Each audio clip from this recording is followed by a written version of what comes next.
반갑습니다. 키움TV의 김덕희입니다. 자, 지난 시간에 미용실 후계자를 뽑을 때 조건, 그래서 찾을 때의 기준 10가지를 방송했습니다만은 그거와 연결해서 오늘 미용실 후계자에 대한 오너의 마음가짐 10가지에 대해서 방송을 이어가도록 하겠습니다. 여러분은 이제 지금 미용실의 후계자를 선택하는데 어떤 마음가짐으로 해야 되느냐, 이 방송 전에 말씀드리고 싶은 것은 사람의 관계는 쌍방, 즉 한 사람의 영향이 아니라 서로의 영향에 의해서 결정이 된다라는 거죠. 그래서 좋은 사람과 만나서 좋은 사람이 될 확률이 높은 거예요. 즉 괜찮은 사람과 만나서 내가 괜찮은 사람이 될 확률이 높은 거죠. 그래서 쌍방의 관계입니다만은 여러분들이 후계자를 어떤 마음으로 대하고 바라볼 거냐라는 거예요. 첫 번째는 후계자를 선택하고 기준점에 의해서 선택하면 그 사람을 믿도록 노력해야 됩니다. 후계자를 뽑아놓고 믿지 않는다고 하면 결코 후계자는 아무 의미가 없어요. 다시 말하면 믿을 수 있을 때 후계자를 뽑으셔야 됩니다. 또 믿을 만한 사람을 뽑아야 된다. 자, 두 번째는 인격에 상처 주지 말아야 된다. 후계자를 뽑아놓고 내 밑에 사람이라 생각으로 인격에 상처를 주는, 이렇게 지배하는 그런 것들을 하지 말아야 됩니다. 그런 마음을 오너가 가져야 된다. 세 번째는 내가 제2인자를 뽑아놓으면 그 사람이 나한테 언제든지 충원할 수 있도록 어떤 직언을 할 수 있는 문화를 만들어 놓고 그것을 받아들여야 됩니다. 그때마다 틀렸다고 잘라버리면 단절돼서 2인자로서 역할을 못해요.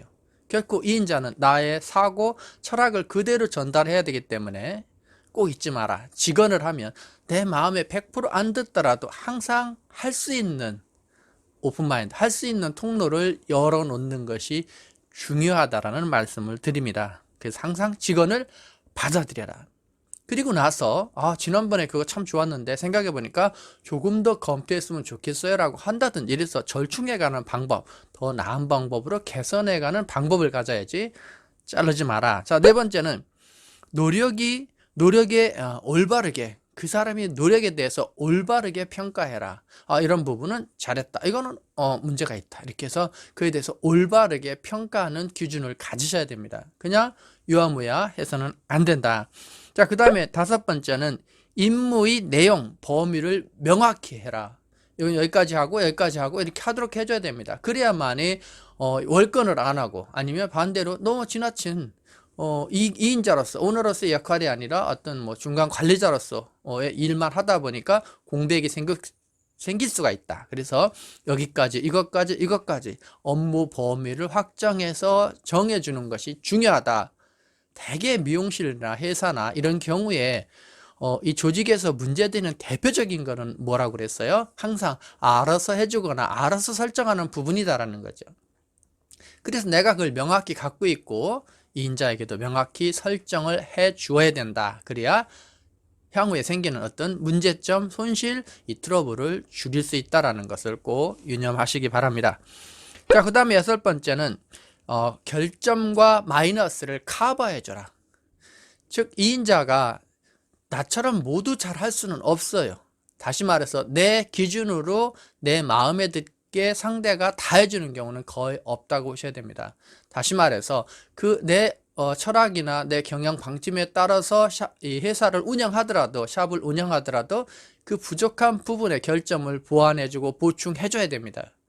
그래서 그것을 기꺼이 커버해 줄 수 있는 오너의 마음가짐이 필요하다, 그런 얘기입니다. 그 다음에 일곱 번째는 자신에게 불리한 데이터나 정보도 전달해라. 그 경영자 오너 입장에서 저 2인자에게 뭘 줄 때, 내용을 주거나 정보를 줄 때 내가 좀 불리하더라도 정확히 전달이 돼야 합니다. 이것은 반대도 마찬가지예요. 실질적으로 2인자가 오너에게 무엇을 전달할 때도 거르면 안 됩니다. 특히 자기가 불편하거나 불리한 것을 거를 수가 있어요. 그 부분은 정확히 어필해서 서로가 소통하고 서로가 정보를 공유하도록, 즉 감을 같이 갖도록 하는 것이 절대적이다. 그 부분 꼭 유념하시기 바랍니다. 그래서 자신에게 불리하더라도 꼭 전달해라. 자, 그 다음에 여섯 번째는 영재 교육을 실시하라. 자, 오너의 마음가짐입니다. 그럼 2인자를 교육시킬 때 어떻게 하느냐? 영재 교육을 하라고 그랬는데 영재 교육의 특징입니다. 영재는 모두 잘하고 모두 훌륭한 것이 아니거든요. 영재는 그 분야에서 그것이 잘하는 것을 찾아주는 게 영재예요. 어떤 사람이 노래를 잘하면 노래 신동이란 말이에요. 어떤 사람이 수학을 잘하면 수학 신동이에요. 그래서 그 사람의 장점을 극대화하는 것이 영재 교육의 핵심입니다. 그럼 여기서 말씀드리는 건 뭐냐면 잘하는 것을 극대화하고 잘하는 것을 잘한다고 해서 더 상향되도록 교육하는 방법으로 선택해야 된다.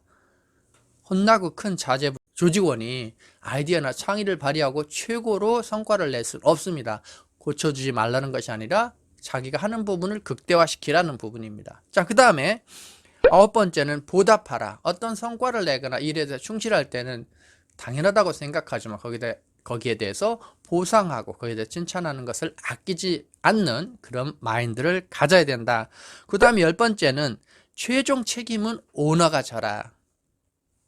그 1인자를 관리 못한 책임을 지셔야 됩니다. 그래서 네가 그거 잘못해서 이렇게 회사가 어렵다라는 것이 아니라 그것을 컨트롤, 그것을 관리 체크하지 못한 최종 책임은 항상 오너가 진다라는 마음가짐을 가지고 있어야 된다라는 부분을 유념하시기 바랍니다. 그래서 매장에 특히 미용실의 후계자를 오너는 어떤 마음으로 대할 거냐, 그 10가지에 대해서 여러분이 한번 반복해서 읽으면서 그 후계자에 대한 마음가짐을 한번 정립하시기 바랍니다.